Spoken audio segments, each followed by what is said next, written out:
Ötən gün Masallı rayonunda piyada ölümü ilə nəticələnən qəza baş verib. Hadisə rayonun Çaxırlı kəndi ərazisində qeydə alınıb. Belə ki, 1979-cu il təvəllüdlü Zahid İbrahimov idarə etdiyi VAZ 2106 markalı avtomobillə piyada 1961-ci il təvəllüdlü Həsənalı Abbasovu vurub. Piyada aldığı xəsarətlərdən hadisə yerində ölüb. Araşdırma aparılır.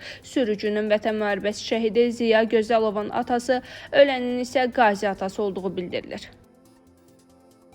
Bakıda gənc qadın dəm qazından boğularaq ölüb. Hadisə Sabunçu rayonunun Kördəxanı qəsəbəsində qeydə alınıb. Qəsəbə sakini olan 27 yaşlı Sevinç Gündüz qızı Mahmudova yaşadığı evdə dəm qazından zəhərlənərək ölüb. Faktla bağlı araşdırma aparılır.